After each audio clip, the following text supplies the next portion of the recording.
A pedido do meu Senhor, eu vou tratar hoje sobre morte. E eu não queria que vocês me interpretassem aqui como uma pessoa fanática, até porque fanatismo é uma palavra que para nós também ela não soa bem. Mas em compensação, a minha função como pastor e como teólogo é fazer os levantamentos concernentes dos temas que só compete a Deus a explicar ao homem. E por mais que soe louco ou deslocado, aquilo que eu vou te falar hoje é bíblico. Se você vai acatar para a sua vida ou não, isso é um problema seu. Mas de uma coisa eu te garanto, você não vai poder dizer em nenhum momento aqui que não foi o que na verdade Jesus pregou sobre isso. É muito importante eu dizer isso para os amados irmãos, porque é um tema que assusta e que em alguns casos, alguns acham que até é desnecessário. Mas há um problema: todos morrem e é inevitável. Agora, se você não quer refletir sobre isso, não quer pensar sobre isso e quer deixar para a última hora, é um direito seu. Mas em compensação, isso aqui é uma igreja que os interessados que estão aqui querem entender e compreender quanto dura a vida de um homem. E quando isso chegar para ele, o que na verdade ele tem que fazer. E com base nessas orientações, ou nesse fundamento de orientação, aí a gente vai tentar ver o que a gente vai fazer da nossa vida. Eu vou falar dentro do tema morte, sobre a soberania divina e a vontade decretiva dele. Alguns procuram na existência de Deus um corpo de Deus, um corpo para Deus, melhor dizendo. Mas a existência de Deus, ela não se comprova por intermédio de um complexo material, mas por meio de fatos, atos que ele revelou ou decretou. Então a orientação bíblica é que se um homem procura a existência de Deus, que ele não vá à procura de um corpo, mas os rastros da revelação e de seus decretos.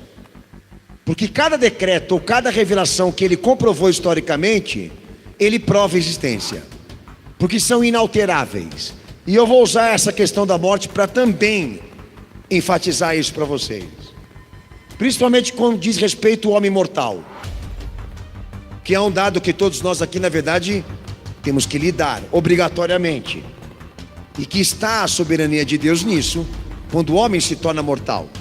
Falarei também aqui da responsabilidade do homem no que diz respeito quando a morte é dividida em partes, porque a Bíblia também faz essa divisão, e eu vou trabalhar com você sobre isso, e dentro desse trabalho de divisões, estabelecer aquilo que na Bíblia, na Escritura e na reflexão teológica, a gente chama de princípio do temor. O que Jesus pediu à igreja e aos discípulos para temer mais? Da qual eles deveriam ter temor e terror? O que ele pediu? O que ele alertou? O que ele orientou? Dentro desse tema que o pastor eu vou tratar aqui. E por último, falamos do decreto escatológico de Cristo, quando ele confere àqueles que são da fé uma visão da imortalidade, mas da imortalidade da alma, e falar sobre isso e chegar numa seguinte conclusão com todos vocês: vocês são crentes ou não? E se são, como que você encara a morte, irmão? Como é que você olha para ela? Você foge dela, você corre dela, você teme ela? Não pense evita pensar sobre isso e refletir sobre isso? E se reflete, faz como? De que forma? O que isso representa para você? Então há muitas coisas que o pastor eu vou tratar hoje aqui com os irmãos. Mas eu quero começar aqui pela questão de imaginar. Vamos imaginar que a gente fosse querer filosofar o tema. E quando a gente fala filosofar, a gente fala tratar do assunto sem a fé, sem a revelação de Deus. Então há 4 coisas que eu preparei aqui do que pensam os filósofos sobre a morte. E vou colocar 4 mais interessantes para os irmãos aqui. A primeira, alguns são da opinião de que a definição da morte é quando a vida orgânica acaba, é quando chega o cadáver. Na filosofia, a morte representa isso para eles, ou define-se assim. quando a vida orgânica vira um cadáver. Segundo as Escrituras, isso não é possível. A vida não termina, não acaba quando vira cadáver. Essa é a questão. Mas há um detalhe na filosofia importante que eles discutem e pensam sobre esse assunto até onde eles podem ir. Além dessa linha, eles não podem, porque se trata o quê? De informações e de conhecimentos que só cabe a Deus revelar ao homem e não o homem conhecer por meio de razão. Então é hilário, né? E insano filosofar sobre morte. Mas eles tentam. E você pode fazer tua investigação e você vai chegar na seguinte conclusão: falam, mas não falam com propriedade, porque não viveram, não testemunharam, não passaram para lá para saber o que está lá, para dizer para aqueles que estão aqui como é. Então há uma certa limitação. E eu falei, dentro dessa limitação filosófica, eu falei uma coisa aqui. Então é mais fácil a gente acreditar que a vida ela termina quando vira cadáver, porque o que vai ser depois a gente não pode falar nada. É simples, é cômodo, é confortante, mas não serve. Porque eu preciso saber também o que está do outro lado de lá, além do cadáver. Ou não? Então não basta filosofar, certo? Então compete a Deus dizer ao homem isso, que ele é limitado para entender e compreender e saber. E há um outro ponto, filosofando sobre morte, que iluministas já publicaram, que a filosofia tem que libertar as pessoas do medo da morte.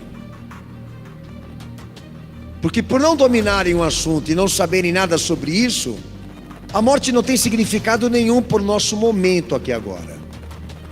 Então a solução para eles, para que as pessoas realmente não tenham medo da morte, é não falar sobre isso, é não citar isso, é não mencionar isso, não ser pessimista. Homens que se julgam tão intelectuais e tão sábios, ao mesmo tempo tão burros. Porque eu digo para a filosofia nesse outro ponto aqui: caramba, vocês estão me pedindo para não pensar sobre o assunto, mas eu estou vendo gente morrer aqui.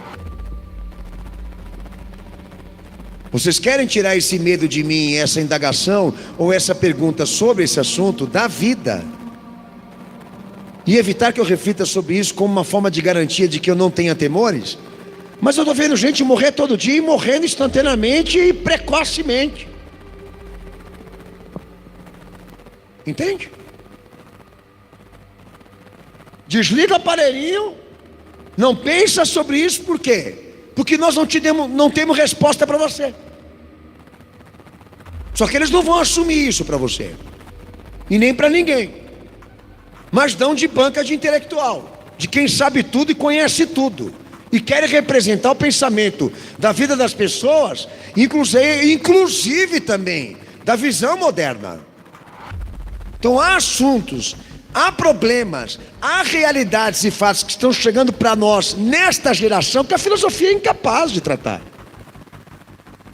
E pincelam um simples pensamento para nós. E a gente não vive de pressupostos. A gente não vive da ideia. A gente vive da realidade. E a realidade é essa: cadáver está chegando todo dia aqui. E ontem mesmo morreu um cara que ninguém avisou ele, ninguém disse isso para ele, e chegou para ele. E amanhã pode chegar para mim. Agora, se a solução que você tem para mim é me orientar a não pensar sobre isso, a fim de não gerar temores, eu prefiro evitar, renunciar, melhor dizendo, essa orientação. Quero saber quem pode me responder sobre isso. E aí obrigatoriamente ele vai ter que entrar na teologia. Terceiro ponto que eu queria falar aqui. Os irmãos estão me ouvindo bem? Você tem que entender que crente não é burro. Você tem que entender que a gente fala de certas coisas porque é importante falar, e quando falar com materialidade, falar com respaldo, falar com sistema de pensamento. Eu não quero iniciar com vocês uma coisa hoje aqui para dar na cara para vocês que eu sou um maluco. Eu estou pensando em morte porque eu quero morrer. Não, vamos deixar primeiro aqueles que negam a revelação, falar entre nós aqui o que eles pensam sobre o assunto. E até agora, como você percebeu, nada do que eles pensam, falaram, serve. É prático. Vai ficar com eles. Terceiro ponto. Há pensadores que também acham que para enfrentar a morte, o importante é que o homem alcance o melhor de si mesmo. O que ele quer dizer com isso? Não pense na morte. Não pense quando você vai morrer. Pense em viver o seu melhor. Porque aí quando você morrer, você não vai poder mais fazer nada disso que você gosta, ou você pode, ou você tem potencial. Mas de que me vale descobrir todo o meu potencial agora aqui em existência e não continuar ainda sabendo o que tem depois de lá do cadáver? Você me falou uma coisa aqui e não respondeu o que eu preciso. Porque tá bom, eu sei que um homem pode alcançar o seu melhor na sua existência, mas quando ele morre, ele não leva nada disso. E eu continuo ainda carente e necessitado para saber, não como enfrentar a morte, mas saber o que eu vou ser nela. Entende? Então isso são frases que as pessoas leem cotidianamente. E como vocês podem perceber, se dizem tão racionais, mas negam a razão. Se dizem tão racionais, mas negam o fato e a realidade de muitas coisas. E quarto ponto aqui que o pastor achou interessante trazer de púlpito os irmãos para fazer vocês pensar. Enquanto alguns definem que a morte é uma coisa terrível, dizem eles, para alguns sábios é o início da soberania e da liberdade do homem.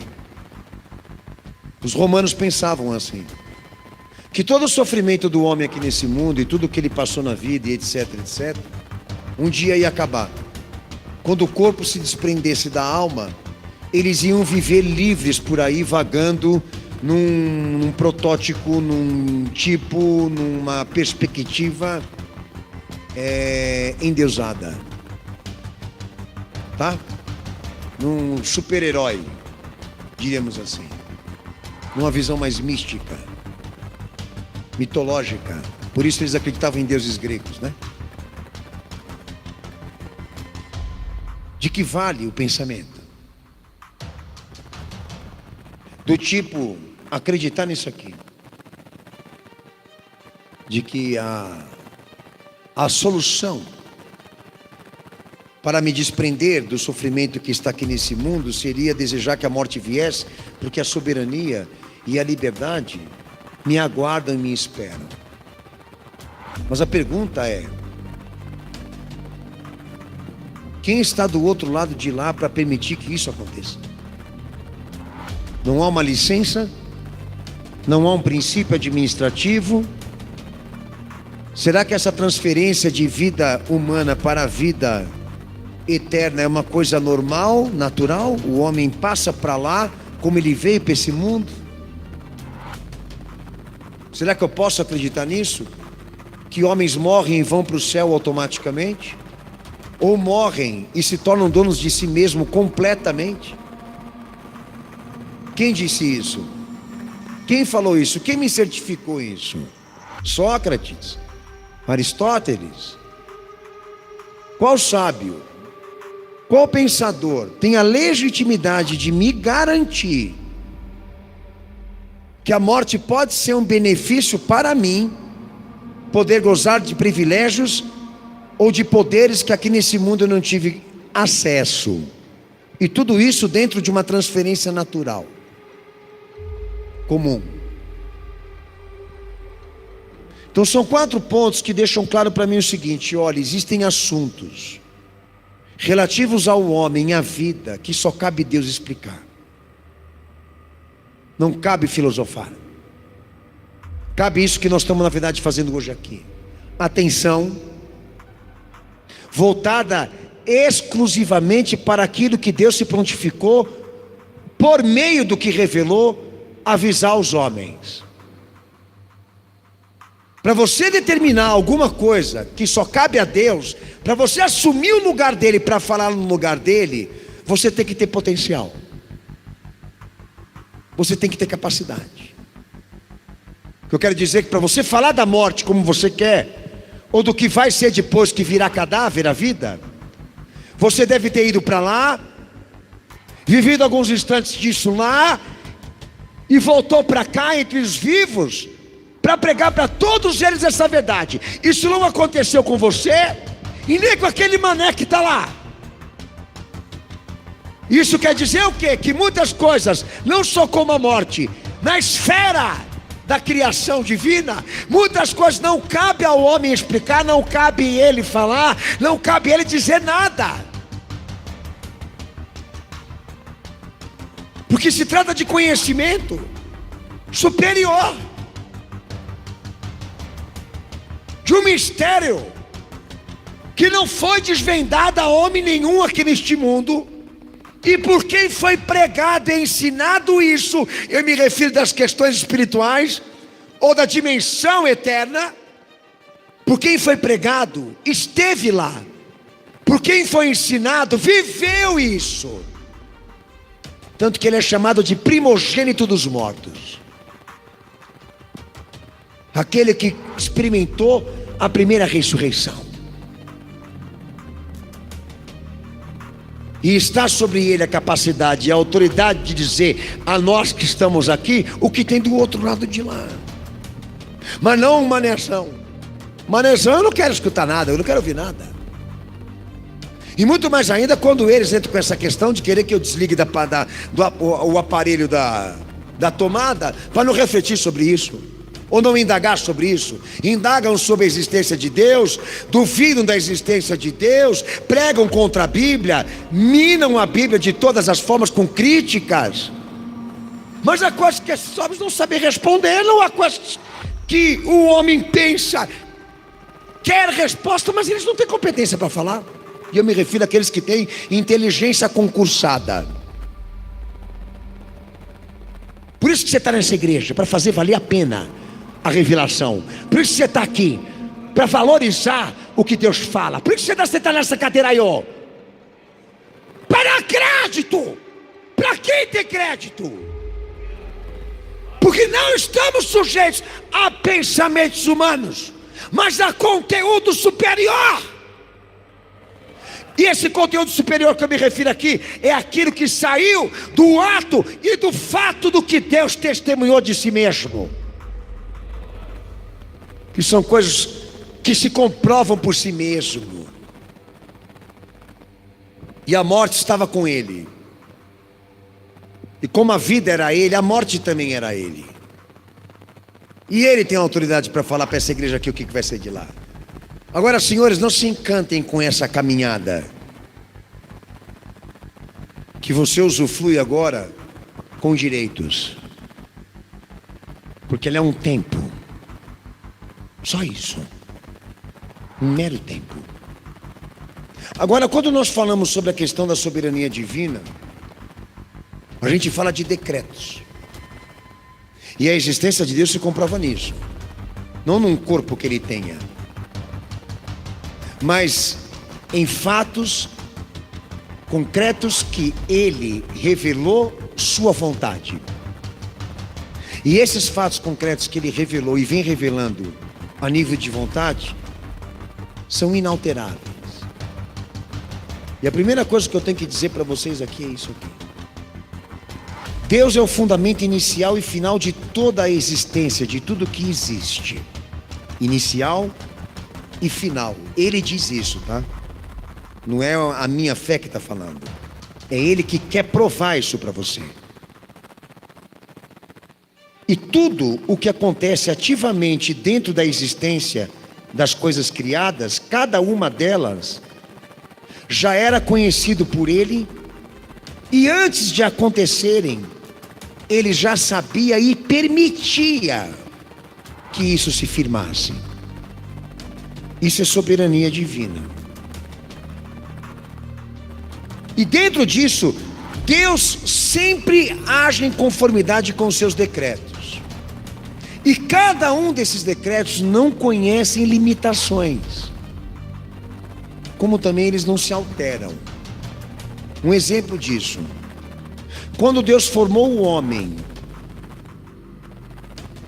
quando Deus firmou o acontecimento de sua criação, o que ele deixou claro? Que da maneira como ele estava determinando que o homem fosse, ele ia ser sempre. Como um complexo, tá? Organizado por Deus.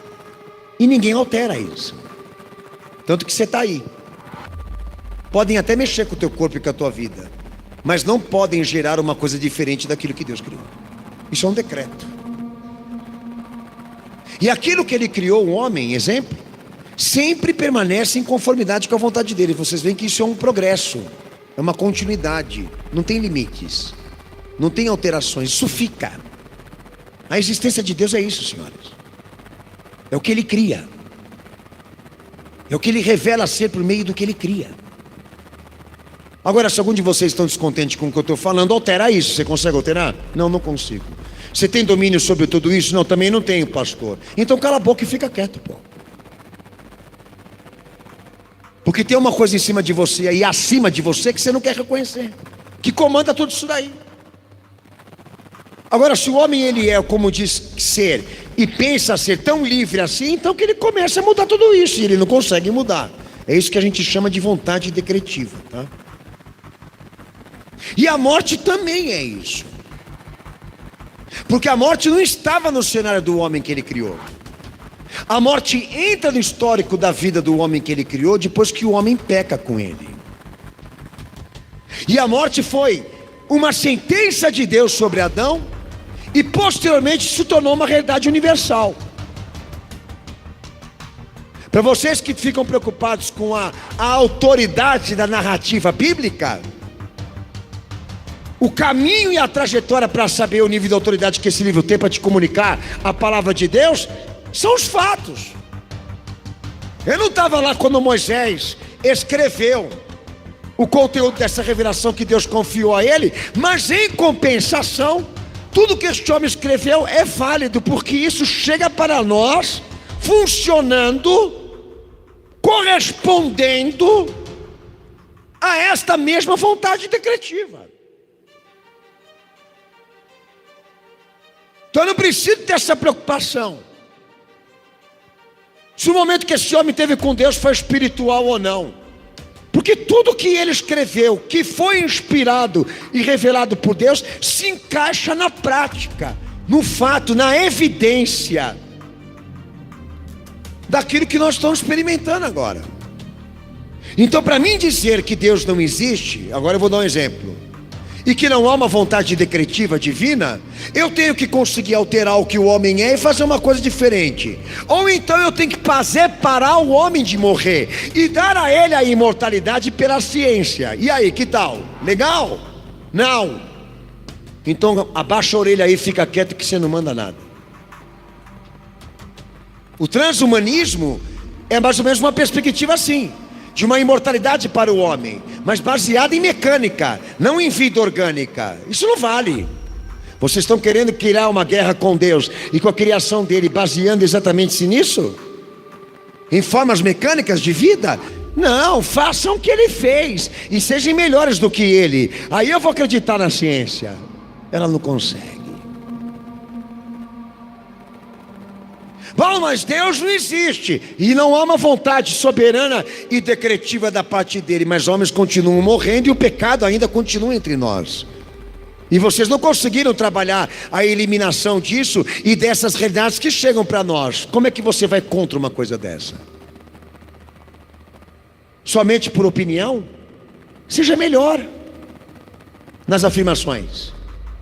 Comprove mais a autoridade nos teus decretos e naquilo que você tanto confia ou declara ou determina.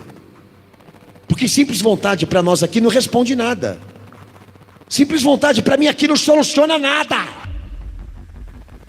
Porque assim como o homem continua sendo, desde Adão, a mesma coisa, homens continuam morrendo e continuam pecando, e a corrupção sangra essa terra. E vocês querem dizer para mim que Deus perdeu a soberania? Deus narra a história das civilizações, como confirma os seus decretos sobre ela. E há coisas aqui que estão escritas nesse livro que você é obrigado a lidar e obrigado a enfrentar, mesmo que você não concorde, ou mesmo que você não aceite, mesmo que isso não seja bom para você, lhe atinge. E a morte é uma realidade dessa, é uma experiência dessa ação decretiva de Deus. Desde que Adão caiu, todos vão morrer, todos vão virar pó, e todos vão permanecer no pecado e na transgressão e na iniquidade, porque são escravos disso, a não ser que Deus faça alguma coisa por ele, por nós, por esse mundo, a nível de libertação e redenção. Mas se deixar como Adão fez, o decreto já está dado. Altera aí, filhão. Quebra isso aí se você é capaz.